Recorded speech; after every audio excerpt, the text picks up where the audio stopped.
Unsolved.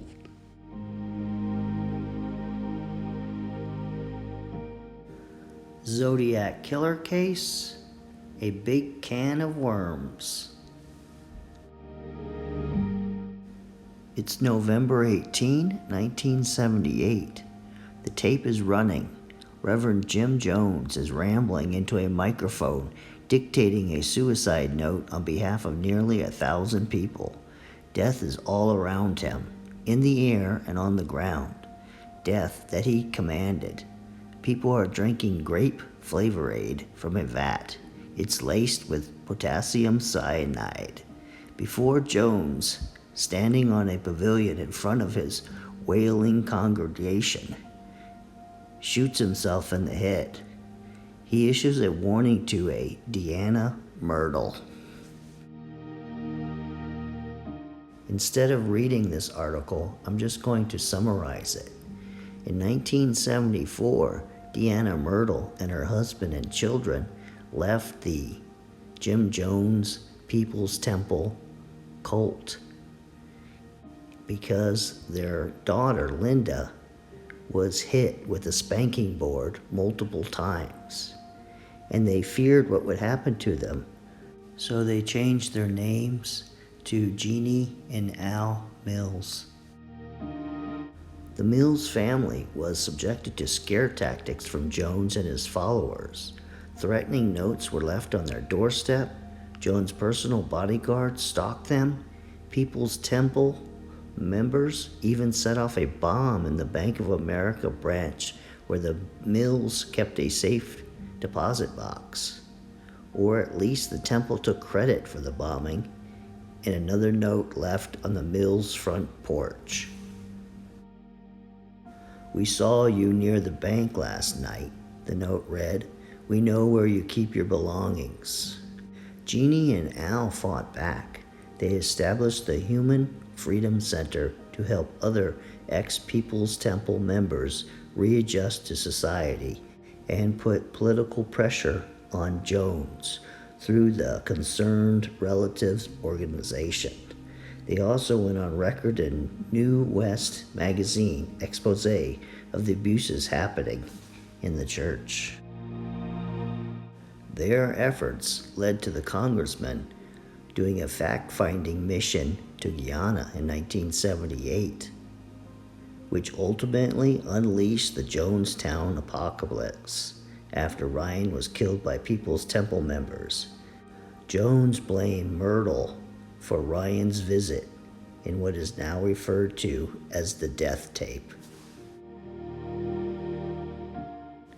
Here's a newspaper article published after 1978 that shows Deanna Myrtle to the right with her family taken in 1973. It's a little confusing, but because she changed her name, or they changed their names, because they feared the Jim Jones cult. Berkeley killings revive fear of People's Temple revenge. February 28, 1980, Berkeley. On Tuesday night, Al Mills, 51, was found shot in the head, lying face down in his bedroom of his family's cottage here. The body of his 40-year-old wife, Janine, also shot in the head with a small caliber weapon, was discovered on her back in an adjacent bathroom. The couple's 15-year-old daughter, Daphne, was in critical condition last night. Daphne was shot to death along with her parents, Al and Janine Mills, also known as Elmer and Deanna Myrtle, who were former members of the People's Temple. They were shot to death in their Berkeley home. She was the biological daughter of Deanna Myrtle. She was the stepdaughter of Elmer J. Myrtle, also known as Al Mills. Her stepfather and mother changed their names after they left the People's Temple for legal reasons. She was killed along with her parents in their Berkeley home. The case remains unsolved. All three had been shot in the head with a .22 caliber weapon on February 26, 1980, at their cottage at 2731 Wolseley Street near College Avenue. And so here's a look at that location on a map. And then here's a look at a photograph of that location where they lived and where they were murdered. Here are 3 former members of the People's Temple, and I label them persons of interest. So here's the first gentleman and a side-by-side look at the Zodiac sketch. And then here's the second gentleman and a side-by-side look. And then here's the third person of interest and a side-by-side look. And here's the third gentleman, a side-by-side look with the Lake Berryessa person of interest. The second person is Richard William Cordell, and he kind of looked like the sketch a little bit, and he's in the right age range. He would have been 30 years old at the time of the first Zodiac murders of David and Betty Lou. A final note to this episode: I'm not saying that Richard William Cordell is the Zodiac. I'm just looking through different people.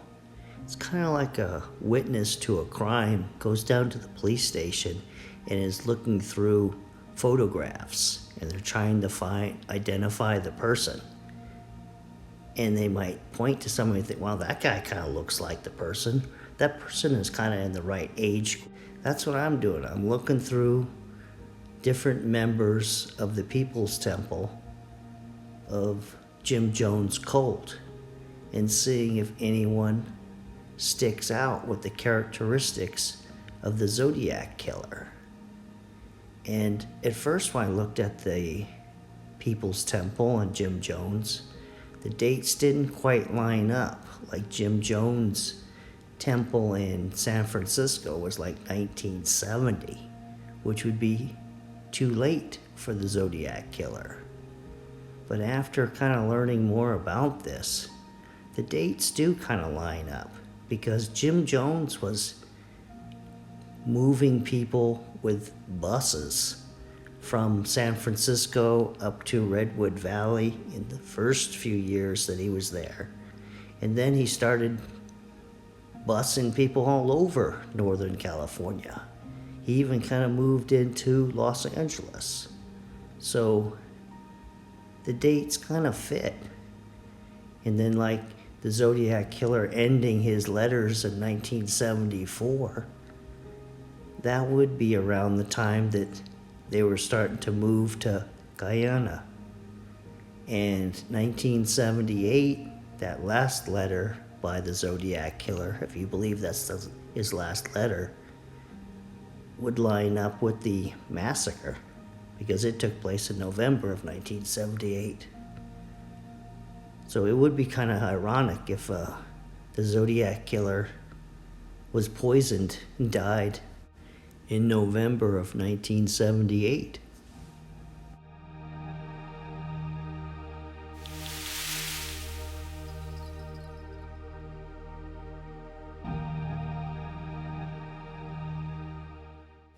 Well, this ends this episode of Unsolved, and you can see it opens a big can of worms, because there's a whole mess of people that were members of the People's Temple. And I'm searching through all of them to see if anybody seems suspicious. Furthermore, I gotta find photographs of the ones that are suspicious. So it's difficult. So I'll see you next weekend, probably with a few more photographs of different people.